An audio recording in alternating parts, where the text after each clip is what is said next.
당대 최고의 현자라 칭송받으며 왕조차 고개를 숙였다는 전설의 스승 청운거사. 그가 평생을 바쳐 깨달은 지혜의 정수와 가문의 모든 명예를 이어받을 단 한 명의 후계자를 뽑기로 합니다.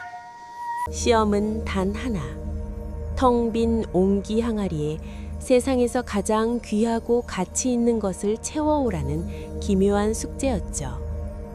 세 제자의 운명이 걸린 이 기묘한 시험의 끝에는 과연 무엇이 기다리고 있을까요? 옛날, 아주 먼 옛날, 구름조차 그 경치에 반해 발걸음을 멈춘다는 깊은 산골 끝자락에 청운거사라 불리는 노선비가 살고 있었습니다. 그의 집은 비록 비바람만 겨우 피할 정도의 소박한 초가 삼간이었으나 선비의 학식과 덕망만큼은 온 나라에 자자했지요. 세상의 부귀 영화보다는 흙의 정직함과 책 속의 진리를 사랑했던 그는 산 아래 마을 사람들이 어려운 일을 겪을 때마다 험한 산길을 마다 않고 찾아와 지혜를 구하는 등불 같은 존재였습니다. 이 노선비 밑에는 오랫동안 가르침을 받아온 3명의 제자가 있었습니다. 첫째 제자 만석이는 이름처럼 풍요를 꿈꾸는 이였습니다. 머리 회전이 빠르고 셈이 정확해 늘 손가락을 튕기며 세상의 가치를 돈과 명예로 환산하곤 했지요. 그는 비단 옷자락을 휘날리며 스승님의 지혜도 결국 곳간이 넉넉해야 빛을 발하는 법이라며 늘 화려한 출세를 꿈꿨습니다. 둘째 제자 칠복이는 힘이 장사이고 성실했으나 남에게 보여지는 모습에 집착하는 고집불통이었습니다. 그는 매일 아침 남들보다 일찍 일어나 마당을 쓸었지만 그것은 깨끗한 마당을 위해서라기보다 자신의 성실함을 스승님께 증명하기 위한 방편이었지요. 그는 눈에 보이는 성과가 없으면 금세 불안해하는 성격이었습니다. 마지막으로 막내 제자 청수는 이름처럼 맑은 심성을 가진 청년이었습니다. 말수는 적었지만 산길에 핀 이름 모를 들꽃 하나도 허투루 지나치지 않았고 상처 입은 작은 산짐승을 품어주느라 늘 손이 흙투성이었습니다. 형님들은 그런 청수를 보며 절에서야 언제 대성하겠느냐며 혀를 찼지만 노선비만은 청수의 그 투박한 손을 보며 의미심장한 미소를 짓곤 했습니다. 낙엽이 붉게 물들어 온 산이 타오르는 듯하던 어느 깊어가는 가을밤이었습니다. 달빛은 차갑고도 푸르게 내려앉아 마당의 그림자를 길에게 늘어뜨리고 있었지요. 노선비는 깊은 생각 끝에 새 제자를 사랑방으로 들라고 일렀습니다. 방 안에는 은은한 먹향과 함께 묵직한 정적이 감돌았습니다. 첫째 만석이는 드디어 물려줄 재산을 말씀하시려나 하며 귀를 쫑긋 세웠고 둘째 칠곡이는 내 성실함을 드디어 보상받는구나 하며 어깨를 으쓱였습니다. 오직 청수만이 스승의 야윈 안색을 걱정하며 조용히 고개를 숙이고 있었지요. 선비는 머리맡에 놓여 있던 낡은 오동나무 궤를 천천히 열었습니다. 삐 하는 소리가 정적을 깨고 방 안에 울려 퍼졌습니다. 선비가 그 안에서 꺼낸 것은 놀랍게도 투박한 흙빛이 감도는 평범한 옹기 항아리 3개였습니다. 화려한 문양도 금칠도 되어 있지 않은 시장터에서 흔히 볼 수 있는 그런 작은 항아리였지요. 자, 이것을 하나씩 받아라. 제자들은 영문도 모른 채 항아리를 하나씩 품에 안았습니다. 항아리는 텅 비어 있었습니다. 손가락으로 툭 치면 텅텅 하고 공허한 소리만 들려올 뿐이었지요. 너희가 내 곁에서 학문을 닦은 지도 벌써 10년이 흘렀다. 이제는 너희가 그동안 배운 지혜가 삶 속에서 어떻게 꽃피는지 확인해 보고자 한다. 선비의 목소리는 평소보다 낮고 엄중했습니다. 여기 빈 항아리를 하나씩 나누어 줄 터이니 앞으로 딱 한 달 동안 이 항아리에 세상에서 가장 귀하고 가치 있는 것을 가득 채워 오너라.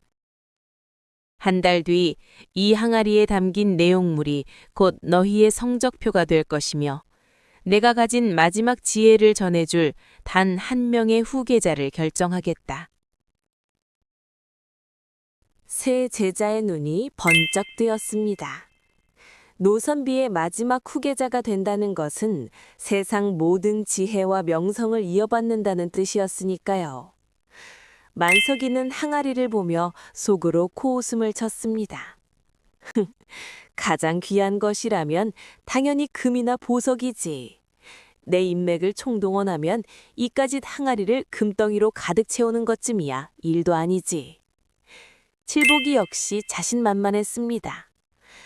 세상에 먹는 것보다 귀한 게 어딨어.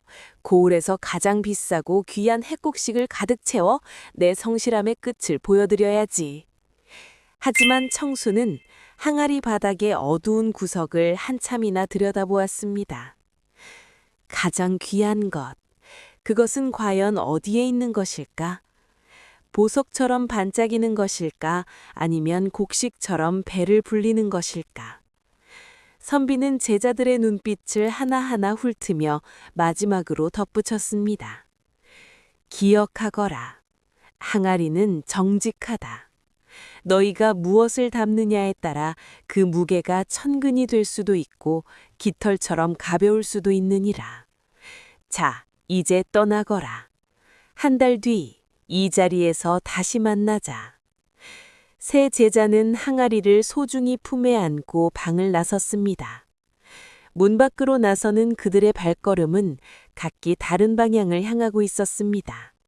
누군가는 화려한 서잣거리로, 누군가는 풍요로운 들판으로, 그리고 누군가는 이름 모를 깊은 산길로 말입니다.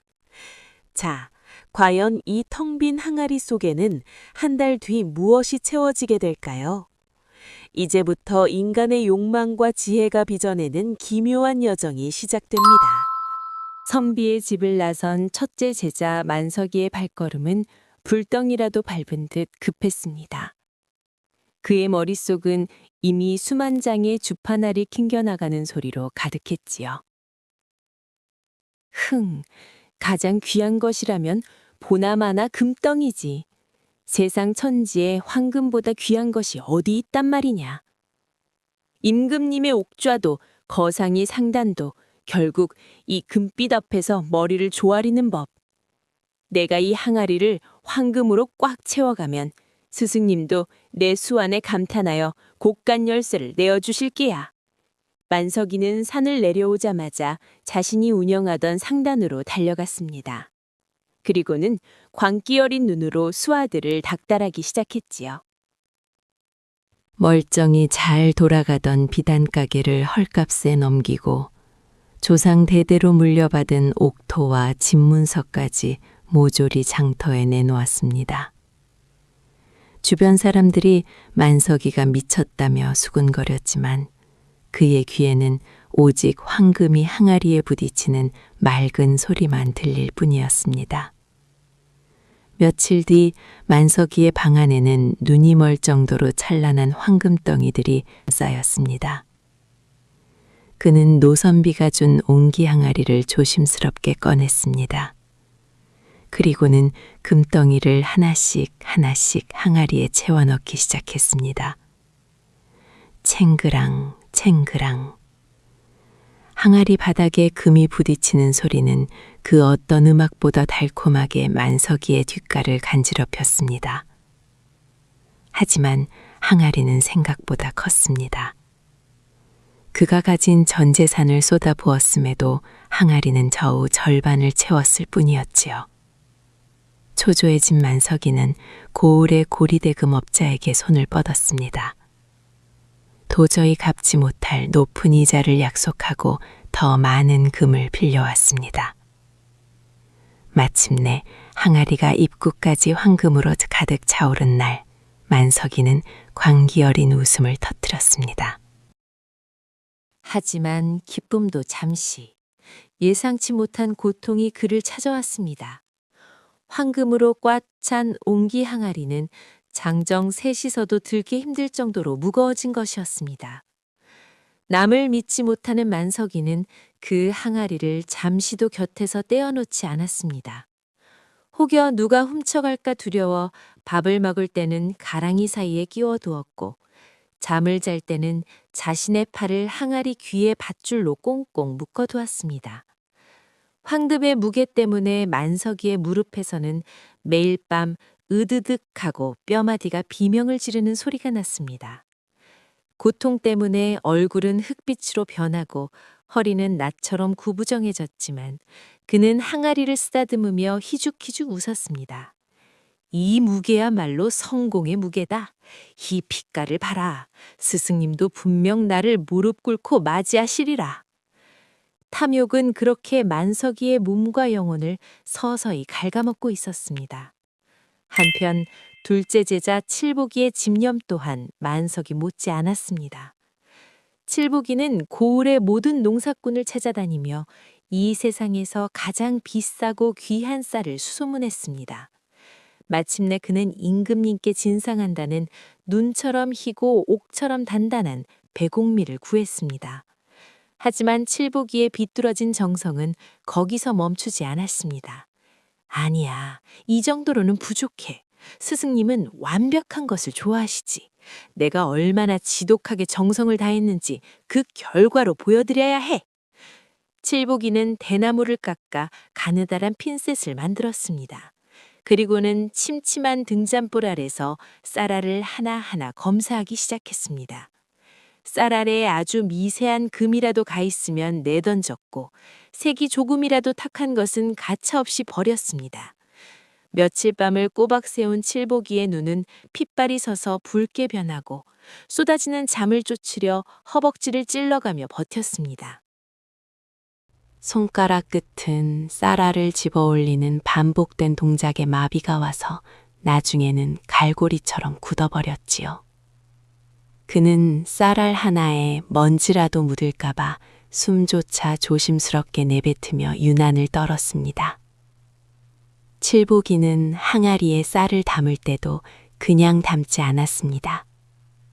쌀알들이 서로 빈틈없이 맞물리도록 얇은 대나무 막대로 꾹꾹 눌러 담았습니다. 항아리가 꽉 찼음에도 그는 만족하지 못했습니다. 더 들어가야 해. 조금 더. 그는 무거운 맷돌을 항아리 위에 올려 쌀을 압축하고 다시 그 미세한 틈새에 쌀알을 하나씩 억지로 밀어 넣었습니다. 어느덧 항아리 속의 쌀은 더 이상 곡식이 아니었습니다. 너무 꽉 눌린 나머지 쌀알들이 서로 엉겨붙어 마치 단단한 바위나 화석처럼 변해버렸습니다. 생명을 살리는 쌀이 칠복이의 과한 집착 때문에 숨조차 쉴 수 없는 돌덩이가 된 것입니다. 칠복이는 퀭한 눈으로 그 굳어버린 쌀 위를 쓰다듬으며 중얼거렸습니다. 이 항아리 안에 쌀 10가마니가 들어갔다는 걸 아시면 스승님도 내 정성에 혀를 내두르시겠지. 그렇고 말고. 두 형님이 금과 쌀을 모으느라 혈안이 되어 있을 때 막내 청수는 전혀 다른 한 달을 보내고 있었습니다. 청수의 항아리는 한 달이 다가도록 여전히 빈 것처럼 보였습니다. 그는 항아리를 어깨에 메고 산중턱 바위에 앉아 흐르는 구름을 보거나 마을의 병든 노인들을 찾아가 무너진 담장을 고쳐주었습니다. 형님들은 그런 청수를 우연히 만날 때마다 껄껄 웃으며 조롱했습니다. 이놈아 청수야, 그 빈 항아리를 들고 뭐하는 게냐? 스승님이 노망이 나신 게 아니라면 그 빈 항아리를 보고 좋아하시겠느냐? 내 금덩이를 좀 봐라. 내 진주 같은 쌀을 좀 보라고. 청수는 그저 허허 웃으며 대답할 뿐이었습니다. 형님들, 제 항아리는 비어있지 않습니다. 제 눈에는 제가 생각하는 가장 귀한 것들이 이미 가득 차 있는 걸요. 만석이와 칠복이는 혀를 차며 돌아섰습니다. 그들에게 청수는 그저 미련하고 모자란 동생일 뿐이었지요. 약속한 한 달의 시간은 화살처럼 빠르게 흘러갔습니다. 만석이의 항아리는 금의 무게로 인해 바닥이 깨질 듯 무거웠고, 칠복이의 항아리는 쌀로 꽉 막혀 돌처럼 딱딱해졌습니다. 자, 이제 운명의 날입니다. 세 제자는 각자의 항아리를 품에 안고 다시 노선비의 집 마당에 섰습니다. 과연 이 기묘한 결과물 앞에 노선비는 어떤 표정을 지을까요? 탐욕과 집착, 그리고 비움이 빚어낸 세 개의 항아리가 이제 곧 만천하에 공개됩니다. 약속했던 한 달의 시간이 흘렀습니다. 산골의 단풍은 어느덧 말라 비틀어져 땅바닥을 뒹굴었고, 공기는 살을 헤듯 차가워졌습니다. 노선비의 집 마당에는 무거운 침묵과 함께 팽팽한 긴장감이 감돌았습니다. 가장 먼저 모습을 드러낸 것은 첫째 만석이었습니다. 그는 한 달 전에 당당했던 거상의 모습은 온데간데 없고 마치 짐승처럼 헐떡이며 나타났습니다. 그가 끌고 온 낡은 소달구지는 항아리에 가득 찬 황금의 무게를 이기지 못해 끼익하며 처절한 비명을 질렀습니다. 만석의 허리는 이미 낫처럼 구부정하게 굽어 얼굴이 땅바닥에 닿을 듯 했습니다. 발걸음을 뗄 때마다 그의 무릎에서는 우두둑하며 뼈가 어긋나는 소리가 났지만 그는 고통보다 탐욕에 눈이 멀어 있었습니다. 밧줄로 칭칭 감긴 항아리를 보며 그는 피딱지가 앉은 입술을 실룩거렸습니다. 이것은 내 목숨이다. 온 나라의 보물을 다 모았으니 스승님도 내 발 아래 엎드리시겠지. 만석의 눈에는 광기 어린 집착만이 이글거렸습니다. 얼마 지나지 않아 둘째 칠복이가 마당으로 들어섰습니다. 그의 모습 또한 보는 이의 가슴을 서늘하게 만들었습니다.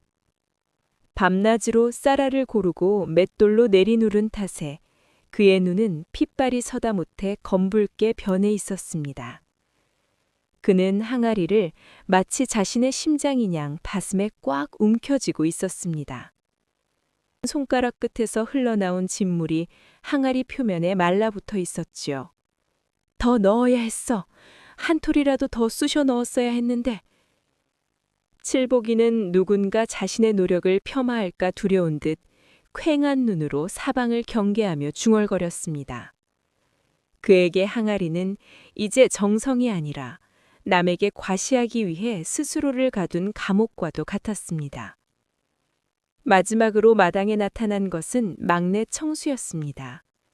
형들의 차참한 몰골과는 대조적으로 청수는 마치 맑은 아침 이슬을 머금은 듯 평온한 모습이었습니다. 그의 옷자락은 마을 사람들의 무너진 담장을 고쳐주느라 흙투성이었고 손등에는 작은 가시덤불에 긁힌 상처들이 가득했습니다. 하지만 그의 얼굴에는 한 점의 그림자도 없었습니다. 어깨에 가볍게 메고 온 항아리는 떠날 때와 다름없이 텅 비어 있었습니다. 그러나 그 안에는 산길에서 만난 바람과 숲의 향기가 가득 고여 있는 듯 했습니다. 이놈 청수야, 너는 아직도 정신을 못 차렸구나. 만석이가 구부정한 허리를 간신히 비틀며 조롱했습니다. 칠복이 역시 코웃음을 치며 거들었지요. 스승님의 마지막 가르침을 우습게 본 죄, 오늘 니놈이 톡톡히 치르게 될 것이다. 그때였습니다. 굳게 닫혀있던 사랑방의 문이 드르륵 소리를 내며 열렸습니다. 방 안에 배어나오는 짙은 먹향과 함께 모든 것을 꿰뚫어 보는 듯한 노선비의 매서운 눈빛이 세 제자 위로 내려앉았습니다. 마당에 감돌던 비웃음과 광기가 순식간에 얼어붙었습니다. 이제 인간의 욕망과 집착이 빚어낸 세 개의 항아리가 스승의 엄중한 심판대 앞에 놓이게 되었습니다. 사랑방 마루 위에는 3개의 옹기 항아리가 나란히 놓였습니다.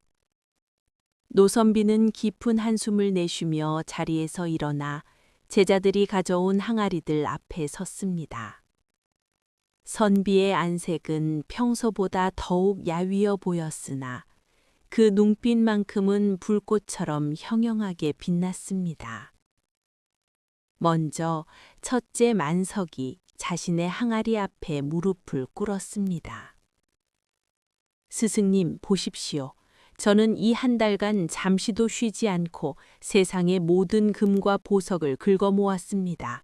이 안에는 고을 하나를 사고도 남을 황금이 가득합니다. 그가 떨리는 손으로 항아리 뚜껑을 열자 찬란한 금빛이 좁은 방 안을 가득 메웠습니다. 만석은 굽어버린 허리를 움켜쥐며 승리감에 젖어 희죽거렸습니다. 하지만 노선비의 안색은 무섭도록 차가워졌습니다. 선비는 만석의 허리를 지팡이로 툭 건드리며 서리빨 같은 목소리로 일갈했습니다. 어리석은 놈아, 너는 황금을 담아온 것이 아니라 내 몸을 파괴하고 내 영혼을 옥죄할 쇠사슬을 스스로 벼려왔구나. 배고픈 이를 살리지도 마음의 평화를 주지도 못하는 이 차가운 쇠덩이가 어찌 지혜의 결과물이라 하겠느냐. 네가 채운 것은 귀한 것이 아니라 탐욕이라는 이름의 돌덩이일 뿐이다. 만석은 스승의 호통에 찬물을 끼얹은 듯 온몸을 떨며 바닥에 엎드렸습니다. 이어 둘째 칠보기가 자신의 항아리를 앞으로 밀어냈습니다. 스승님, 저는 세상에서 가장 완벽한 쌀을 구하기 위해 손가락이 짓무르도록 쌀알을 골랐습니다. 제 정성은 이 금덩이보다 훨씬 고결합니다. 칠보기가 자부심 가득한 표정으로 항아리 안을 보여주었습니다. 하지만 그 안의 쌀은 더 이상 곡식이 아니었습니다. 집착과 압박에 눌려 서로 엉겨붙은 쌀알들은 마치 죽어버린 화석처럼 딱딱하게 굳어 있었습니다. 선비는 굳어버린 쌀 위를 손으로 쓸어내리며 깊은 탄식을 내뱉었습니다. 칠보가, 생명을 살려야 할 곡식이 네 이기적인 집착 때문에 숨이 막혀 돌덩이가 되었구나. 굶주린 네에게 죽 한 그릇의 위로조차 되어주지 못하고 오직 너의 성실함을 증명하기 위해 박제가 된 쌀이 어찌 가치가 있느냐. 네가 말하는 정성은 타인을 향한 따스함이 아니라 너 자신만을 향한 오만한 욕심이었구나. 칠보기는 돌처럼 굳어버린 쌀을 보며 넋이 나간 듯 고개를 덜구었습니다. 마지막으로 선비는 청수의 빈 항아리 앞에 섰습니다. 스승님, 저놈은 스승님의 명령을 우습게 여겨 아무것도 하지 않았습니다. 형들의 비난에도 청수는 그저 조용히 고개를 숙이고 있었습니다. 그때였습니다. 노선비가 청수의 항아리 속으로 야윈 손을 쑥 집어넣었다가 천천히 빼내자 방 안의 공기가 순식간에 바뀌었습니다. 비어있던 항아리 깊은 곳에서부터 은은한 산들바람이 일기 시작하더니 이내 방 안 가득 들꽃 향기와 싱그러운 숲의 숨결이 휘몰아쳤습니다. 보아라. 만석이는 욕심을 채우느라 몸을 잃고 칠보기는 아집을 채우느라 마음을 일렀으나 청수는 항아리를 비웠기에 비로소 세상을 온전히 담아낼 수 있었던 것이다. 사람의 고통을 덜어준 고마운 마음, 길가에 핀 들꽃의 생명력과 흐르는 구름의 여유가 이 안에 가득하구나. 선비의 일갈과 함께 청수의 빈 항아리는 그 어떤 보석보다 투명하고 찬란한 빛을 빛내 보였습니다.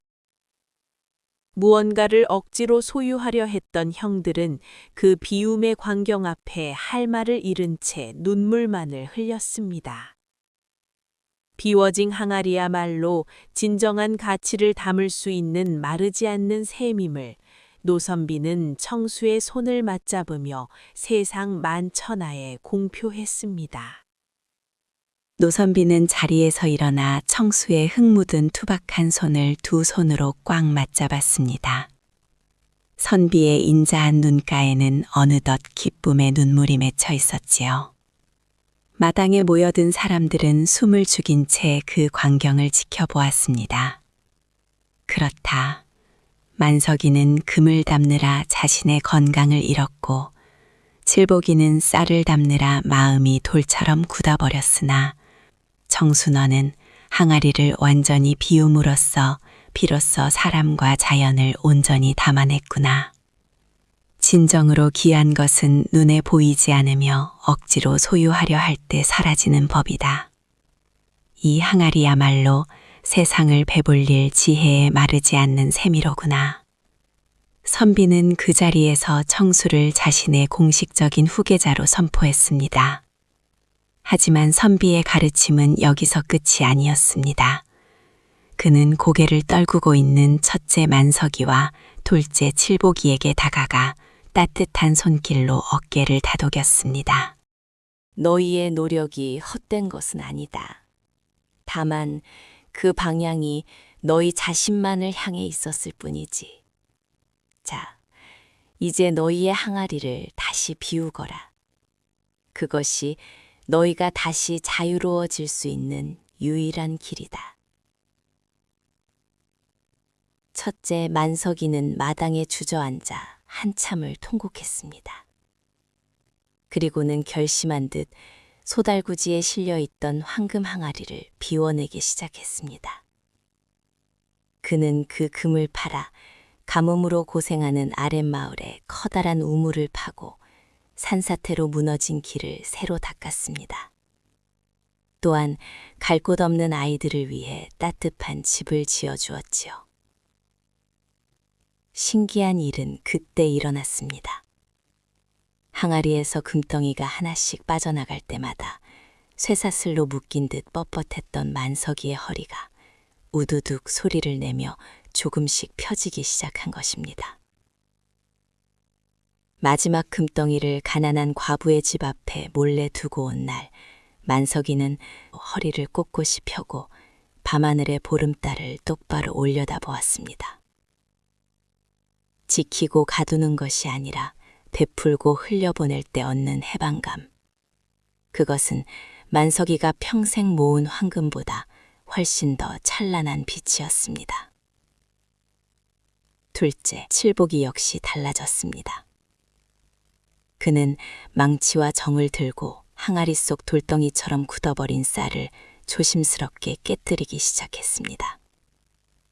내가 이 쌀을 너무 사랑한 나머지 숨통을 조이고 있었구나. 미안하다. 정말 미안해.